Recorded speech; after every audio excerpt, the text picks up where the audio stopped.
Saudações, sou Robson Monteiro, tenho por orientador o professor Dr. Bruno Dias e como co-orientador o doutorando Rafael Zara de Salazar, e tenho a honra de fazer parte do programa de iniciação científica. Hoje apresentarei o projeto de pesquisa Biodecomposição de resíduos agrícolas através da produção de cogumelos comestíveis de gênero Pleurotus para uso como condicionadores do solo, no qual está inserido o plano de trabalho intitulado Dinâmica de Mineralização de Resíduos Agrícolas Biodecompostos por Cogumelos do gênero Pleurotus. Este trabalho está inserido nos Objetivos de Desenvolvimento Sustentável, no qual se enquadra no quesito de erradicar a fome e vida terrestre. Como bem sabemos, o setor agropecuário é um dos setores mais importantes no Brasil, movendo milhões de reais todos os anos, sendo a agricultura um forte marcante na economia. Com a grande produção agrícola, se tem também uma grande quantidade de resíduos gerados, como os resíduos lignocelulósicos, os quais, em sua composição, têm constituintes como a lignina, celulose e a hemicelulose, sendo eles o bagaço de cana, palha de trigo, sabugo de milho, bem como cascas e folhas.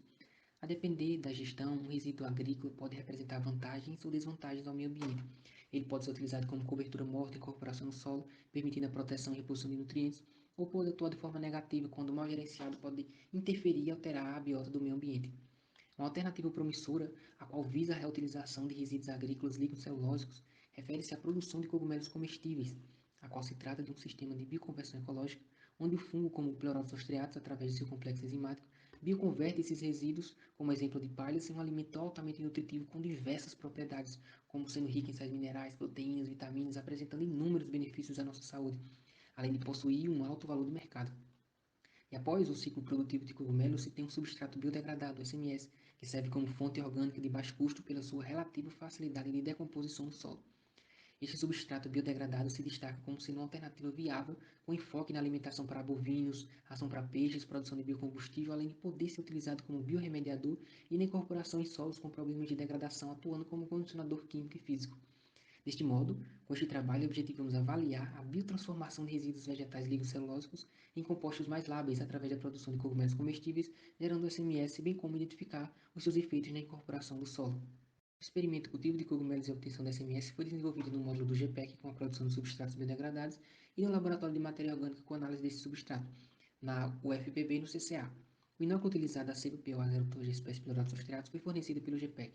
Os substratos utilizados para a produção de cogumelos e a obtenção do SMS foram a borra de café advindos do RU e residências dos moradores da cidade de Areia.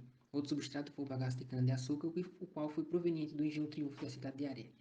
O cultivo de cogumelos em borra de café foi realizado através da mistura dos substratos em diferentes proporções: 0, 25, 50, 75 e 100% burra de café, padronizado a um volume de 1.400 ml e uma umidade de 68%.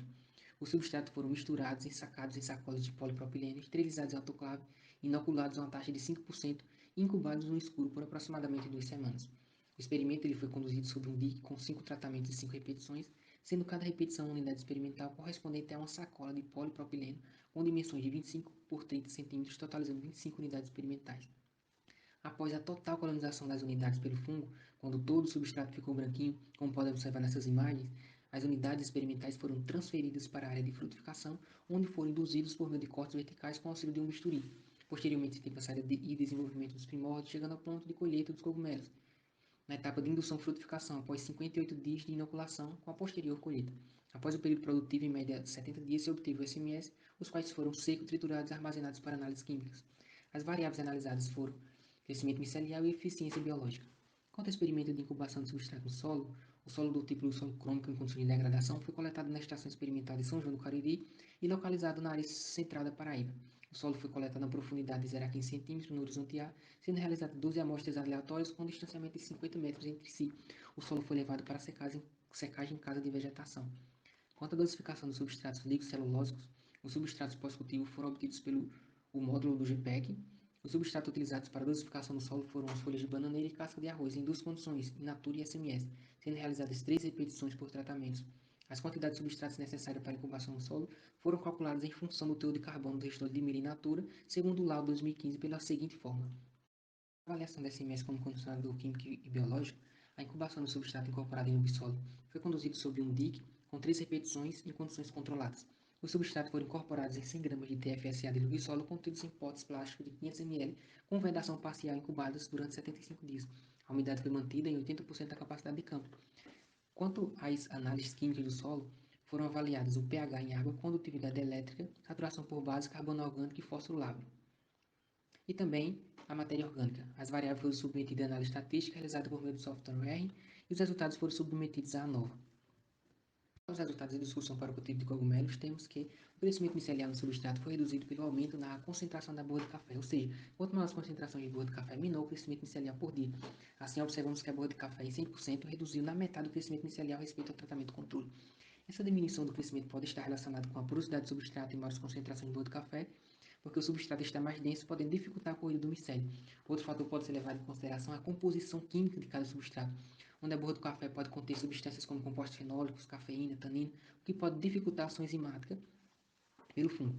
Quanto à eficiência biológica, verificou-se que o aumento das concentrações de borra de café provocou diferença significativa. O tratamento 2 com 25% de borra de café obteve uma maior produção de cogumelos frescos, cerca de 500 gramas, diferindo estatisticamente dos demais tratamentos. Com o crescimento micelial, a eficiência biológica também pode ser influenciada pela composição química do substrato e também pela granulometria, onde as pequenas partículas menores de 5 centímetros interferem no processo de aeração e na respiração do fungo. Na avaliação do substrato pós-cultivo como condicionador químico do solo, os menores valores de condutividade elétrica foram observados na condição in natura, sendo que na casca de arroz foi que apresentou maior redução, representada por 21,8%, em comparação com o tratamento controle. Na saturação de bases, o maior valor observado foi no tratamento com folhas de bananeira na condição in natura, e os menores valores sendo na condição SMS, quando comparado ao controle. Após o período de incubação quanto aos valores quantificados de carbono, os substratos nas suas duas condições possuíram menores teores de carbono do que o tratamento controle. E o tratamento em casca de arroz apresentou maior teor de carbono nas suas duas condições, in natura e SMS. Para a variável fósforo nas suas duas condições, obtiveram maiores influências na disponibilidade de fósforo ao comparar com o tratamento controle. O substrato casca de arroz na condição in natura, quanto ao SMS, apresentaram maiores teores de fósforo quando comparado ao tratamento controle, representando um aumento de 58%. Com este trabalho, concluímos que a borra de café influencia nos aspectos produtivos e favorece a produção de cogumelos comestíveis em proporções menores, alcançando uma melhor eficiência na proporção de 25%. A incorporação do substrato in natura e SMS de bagaço de cana com folhas de bananeira influencia aumentando o pH do solo, sendo que nas demais variáveis não foram encontradas diferenças significativas com o tratamento controle, e que a borra de café influencia aumentando a taxa de decomposição. Aqui, agradeço primeiramente a Deus pelo dom da vida e poder entender um pouco de sua criação. Agradeço ao FPB, ao CCA, ao Propesc, ao CNPq, ao GPEC, bem como ao professor Dr. Bruno Dias e ao Rafael Zarate por todo o apoio e orientação. Aqui, meu muito obrigado.